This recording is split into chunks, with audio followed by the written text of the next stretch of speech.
अतुल अंजान जी, cultured state है, इसकी बात कर रहे हैं खालिद अब्दुल्ला साहब, लेकिन कल्चर्ड स्टेट कहां दिखाई दे रहा है? जिस तरह की तू मैं हो रही है गवर्नर के बीच, मुख्यमंत्री के बीच, जिस तरह की भाषा का मुख्यमंत्री इस्तेमाल कर रही है, जिस तरह की भाषा का इस्तेमाल दूसरी तरफ से किया जा रहा है, ये कहां किस तरह की तस्वीर दिखाई दे रही है? कौन कर रहा है राजनीतिकरण? सुमेरा जी, एक निवेदन मेरा यह है कि जब चर्चा हो तो उस चर्चे के अंदर शालीनता बनी रहे। बिल्कुल। और आपके स्टूडियो में जब कोई बहुत ज़्यादा जो आपका उसका नंबर ना आए, ना बोले, तो उसकी आवाज़ को उसको आप एकदम म्यूट कर दिया कीजिए।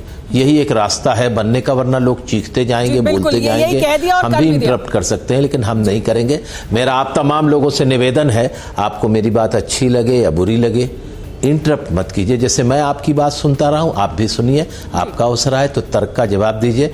इससे आपके दर्शकों को आपका दृष्टिकोण जानने के लिए अवसर मिलेगा और सुमेरा जी के भी प्रश्नों का हम उत्तर दे सकेंगे। मैं सुमेरा जी ये कहना चाहता हूं, बंगाल की धरती राष्ट्रीय आज़ादी की एक महान परंपरा की धरती है। मास्टर सूर्यसेन से लेकर के और नेताजी सुभाष चंद्र बोस, त्रैलोक्यनाथ महापात्रा भट्टाचार्य, उन सब महाराज की धरती है। आज़ादी के बाद वह धरती देश के राजनीतिक इतिहास में 25 वर्ष तक लगातार मुख्यमंत्री बने रहने की ज्योति बसु की धरती है। वह इंद्रजीत गुप्ता की धरती है। वह धरती चित्तो बसु जी की धरती है। वह धरती हमारे तमाम क्रांतिकारियों की धरती है।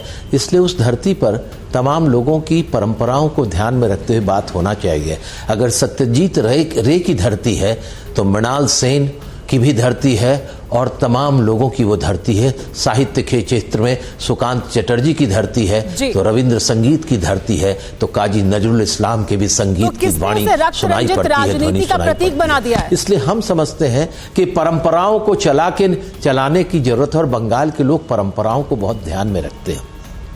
मारपीट की कोई जरूरत नहीं है। और मैं चाहे वो तृणमूल कांग्रेस के लोग हों, चाहे किसी और दल के लोग हों, चाहे मेरी अपनी पार्टी के लोग हों, उनसे कहूँगा कि लोकतंत्र में संवाद की गुंजाइश है, हथियार की कोई गुंजाइश नहीं है। और लोकतांत्रिक परंपराएं चलती हैं। और मैं आदरणीय गवर्नर साहब से कहता हूँ कि आप अपने पद की और गरिमा को बनाए रखिए। आप गवर्नर होकर के डिबेट में अगर शामिल होंगे, टीवी चैनलों के अंदर डिबेट में शामिल होंगे, तो आपने नया इतिहास रचा है। गवर्नरों की ये जिम्मेदारी नहीं है।